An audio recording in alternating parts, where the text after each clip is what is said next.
Talking with Kenneth P. Vogel of Politico about his great reporting on the Koch brothers' political machine. So I listened to you, and I hear a couple things. One is I sense that a couple of business guys looked at what did and didn't work in the last election and decided that what they needed was more control over the process, so that some of the freelancers who came in on issues they hadn't traditionally been interested in were maybe spoiling their game plan, so they were going to step in and take over those issues too. And that, but I also, we can only speculate whether that's right or not, but I also hear you saying that unlike perhaps the business interests of the past who might have steered the party toward the center, that the Koch brothers are really aligning themselves as they create this more hierarchical operation with more of the Tea Party far-right Republicans. Is that right? Am I reading you correctly? Yeah, I mean that's certainly been the tenor and the tone of some of their past involvement. I mean, it's interesting because some of the groups that they've supported and some of the candidates that have been supported by those groups have tended to be sort of more on the fringe, the fiscal conservative fringe of things, and certainly, the Americans for Prosperity, for one, was very involved in the strategy that led to the shutdown and has been a leading, certainly when it's measured just by the amount of money spent, opponent of Obamacare, the Affordable Care Act.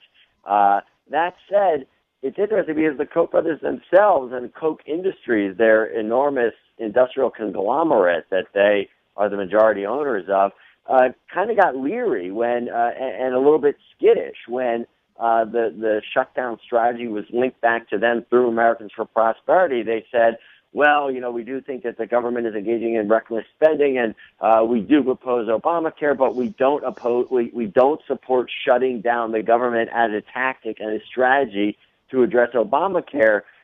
And there's a little bit of a disconnect there. We're thinking like, well, the group that you funded that's really your biggest political vehicle did in fact do just that.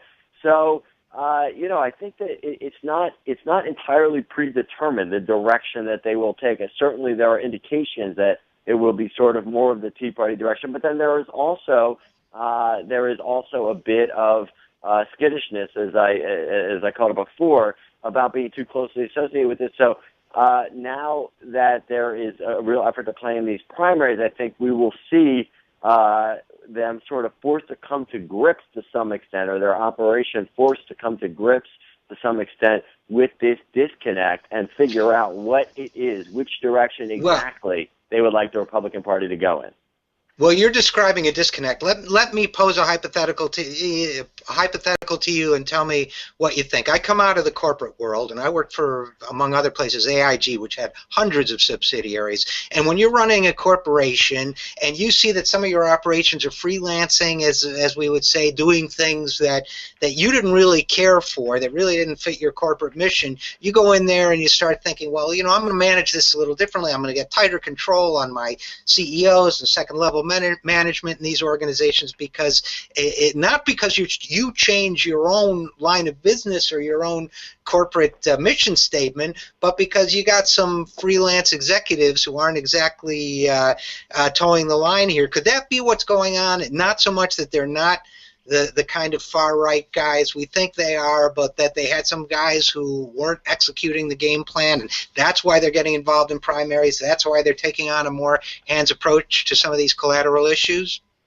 Yeah, there's definitely an element of that, and it's not just that they were uncomfortable with the direction that some of these entities and some of the groups that received money through their network were taking, but also the actual tactics that they didn't feel as if it was a great use of their money. And let's not forget, when we talk about the Koch brothers and the Koch brothers' vast network and the spending of $400 million in 2012, we're not just talking about Charles and David Koch. We're talking about all the donors who they bring together to attend these seminars, as they call them, twice a year, who give money into this pool that is then administered by these nonprofit, we call them banks, these nonprofit clearinghouses, the biggest and sort of most increasingly prominent of which is this Freedom Partners Chamber of Commerce. So they have to be able, that is, both the Koch brothers and the operatives who they tap to run these operations and to disseminate this money, have to be able to come back to these donors and show that the money was being spent efficiently. And absolutely. Again, there are only two things that these kinds of guys hate. It's their money being spent badly and their friends' money being spent badly. Right. So and Ken Vogel, I for hope it. you'll stay on this story. Ken Vogel with Politico, thanks so much. Hey, my and I pleasure. hope you'll come back and talk with us again. Absolutely, We'll be my right pleasure. back on Take Action News.